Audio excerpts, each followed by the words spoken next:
Good morning students. आज हम study करेंगे रुचि का अर्थ, परिभाषा एवं प्रकार तथा रुचि का आकलन। तो सबसे पहले इसमें हम बात करते हैं कि हम अपने दैनिक जीवन में देखते हैं कि कोई व्यक्ति डॉक्टर बनना चाहता है, कोई व्यक्ति अध्यापक बनना चाहता है, कोई इंजीनियर बनना चाहता है।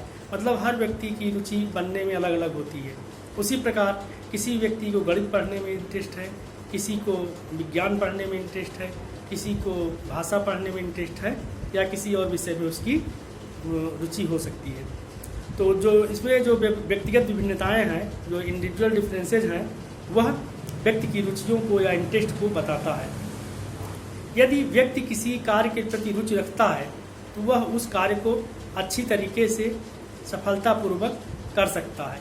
इसके विपरीत यदि उसकी किसी कार्य में रुचि नहीं है या अरुचि है तो वह उस कार्य को कुछ समय तक करने के पश्चात फिर ऊब जाएगा और बीच में ही उस कार्य को छोड़ देगा।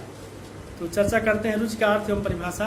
किसी वस्तु, व्यक्ति, प्रक्रिया, तथ्य, कार्य आदि को पसंद करने या उसके प्रति आकर्षित होने, उस पर ध्यान केंद्रित करने या उससे संतुष्टि पाने की प्रवृत्ति को ही रुचि कहते हैं।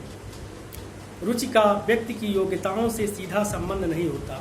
रुचि का व्यक्ति की योग्यताओं से सीधा संबंध नहीं होता, परंतु जिन कार्यों में व्यक्ति की रुचि होती है वह उसमें अधिक सफलता प्राप्त करता है। रुचियाँ जन्मजात होती हैं। रुचियाँ जन्मजात होती हैं, बाई बर्थ हो सकती हैं एवं अर्जित भी हो सकती है। मतलब रुचि जन्मजात भी हो सकती है या बाई बर्थ भी हो सकती है, और वह अर्न या अर्जित भी हो सकती है। रुचि दोनों प्रकार से हो सकती है। गिलफोर्ड के अनुसार रुचि की परिभाषा, definition of interest according to Guilford, रुचि किसी क्रिया, वस्तु या व्यक्ति पर ध्यान देने, उसके द्वारा आकर्षित होने, उसे पसंद करने तथा उससे संतुष्ट पाने की प्रवृत्ति है। मतलब रुचि क्या है? इंटरेस्ट या रुचि वो है जिसमें हम किसी व्यक्ति पर ध्यान देते हैं या किसी व्यक्ति की तरफ, किसी वस्तु की ओर हम आकर्षित होते हैं, या किसी प्रोसेस में हम रुचि रखते हैं या प्रोसेस में हम लग जाते हैं। तो जिस प्रोसेस में या जिसमें हम रुचि लेते हैं या हमको जिसमें इंटरेस्ट होता है वह हमारी प्रवृत्ति होती है और उससे हमको सेटिस्फैक्शन भी मिलता है या संतुष्टि भी मिलती है। रुचि के प्रकार, विद्वानों ने रुचि के 4 प्रकार बताए हैं।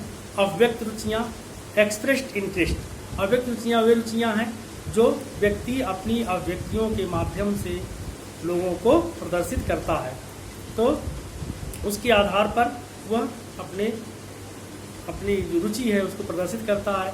दूसरा है प्रदर्शित रुचियाँ या ऑब्जर्व इंटरेस्ट। ऑब्जर्व इंटरेस्ट एक ऐसा इंटरेस्ट होता है जिसमें कोई व्यक्ति अपनी रुचियों को अपने से नहीं बल्कि कोई दूसरा उसको ऑब्जर्व करता है, देखता है, और देखने के बाद फिर बालक की विभिन्न क्रियाओं से उसको पहचाना जा सकता है कि बालक या बालिका कौन कौन सी क्रिया कर रहे हैं और किसमें उनको इंटरेस्ट है। तीसरा है आकलित रुचियाँ या असेस्ड इंटरेस्ट, जिन्हें विभिन्न अचीवमेंट टेस्ट पर व्यक्ति के द्वारा अर्जित प्राप्तांकों के आधार पर आकलित किया जाता है। जो असेस्ड इंटरेस्ट है वो व्यक्ति की रुचियों को उनके प्राप्तांकों के आधार पर या उनके अचीवमेंट टेस्ट के आधार पर उनको हम आकलित करते हैं कि उसको किस में इंटरेस्ट है, किस विषय में इंटरेस्ट है या किस विषय में इंटरेस्ट नहीं है। जिसमें उसके नंबर ज़्यादा आएंगे तो हम मानेंगे कि उसमें उसको इंटरेस्ट है, जिसमें उसके नंबर कम आएंगे तो हम मानेंगे कि उसको उसमें कम इंटरेस्ट है।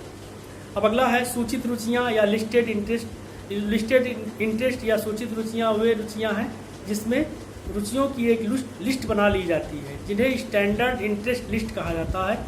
इसको बना लिया जाता है और इसको बनाने के बाद इसके माध्यम से इंटरेस्ट को मेजरमेंट किया जाता है, उसका मेजर किया जाता है, उसको नापा जाता है। अब इसके बाद हम चर्चा करेंगे रुचि आकलन की विधियाँ, methods of assessment of interest. तो इसमें दो प्रकार की विधियाँ हैं। सब्जेक्टिव मेथड, जिसको कि आत्मनिष्ठ विधियाँ भी कहते हैं। तो जो सब्जेक्टिव मेथड या आत्मनिष्ठ विधियाँ हैं ये उतनी विश्वसनीय नहीं है, क्योंकि इस पर जो ऑब्जर्वेशन करने वाला होता है या टेस्ट लेने वाला व्यक्ति होता है उसके व्यक्तित्व का, उसकी पर्सनालिटी का असर रिजल्ट पर पड़ता है, इसलिए वो इतनी विश्वसनीय नहीं है। दूसरा है वस्तुनिष्ठ विधियाँ, ऐसी विधियाँ जो कि अधिक विश्वसनीय हैं और इन विधियों में मुख्य रूप से रुचि सूचियाँ आती हैं। इनमें रुचि सूचियों को बना लिया जाता है, एक ऐसा लिस्ट बना ली जाती है जो किसी व्यक्ति की रुचि या रुचि को दर्शाता है। रुचि सूचियाँ वास्तव में रुचियों के मापन के लिए औपचारिक ढंग से विकसित किए गए मापन उपकरण या मेजरमेंट टूल हैं। रुचि सूचियों को तैयार करने में प्रायः दो भिन्न भिन्न प्रकार की तकनीकों का प्रयोग किया जाता है। जो इंटरेस्ट लिस्ट है उसको बनाने के लिए हम दो तकनीकों का प्रयोग करते हैं। पहली है निरपेक्ष पसंद नापसंद, तो इसको इस तरह इंग्लिश में बोल सकते हैं न्यूट्रल लाइक एंड डिसलाइक सूची या लाइक एंड डिसलाइक लिस्ट। तो रुचियों इंटरेस्ट लिस्ट में व्यवसायों, क्रियाओं, वस्तुओं, मनोरंजन साधनों, अध्ययन विषयों आदि से संबंधित हम चीज़ें कर लेते हैं। ठीक है, आदि से संबंधित प्रश्नों का निर्माण कर लेते हैं और उसके आधार पर हम किसी व्यक्ति को किस व्यवसाय में, किस वस्तु में या किन चीज़ में इंटरेस्ट है, इन सबको हम पता करते हैं। दूसरा है तुलनात्मक पसंद नापसंद विधियाँ, comparative like and dislike, comparative like and dislike जो मतलब विधियाँ हैं, इसमें हम तुलनात्मक अध्ययन करते हैं। एक ही रुचि से संबंधित हम 3-4 बना लेते हैं कि किसमें अधिक रुचि है, किसमें कम रुचि है, किसमें सबसे अधिक रुचि है। इस प्रकार की लिस्टिंग कर लेते हैं और लिस्टिंग के माध्यम से फिर हम पता करते हैं कि किस चीज़ में व्यक्ति को अधिक रुचियाँ हैं और किसमें कम हैं। रुचि परीक्षण या इंटरेस्ट टेस्ट के क्षेत्र में सबसे पहले मानकीकृत या स्टैंडर्डाइज्ड टेस्ट का निर्माण सन 1914 में कार्नेगी इंस्टीट्यूट ऑफ टेक्नोलॉजी द्वारा किया गया। तो ये जो स्टैंडर्डाइज्ड जो परीक्षण था या टेस्ट था, ये बनाया गया। इसके माध्यम से हम किसी व्यक्ति की रुचियों या इंटरेस्ट का मापन या मेजरमेंट कर सकते हैं। धन्यवाद। आज इतना।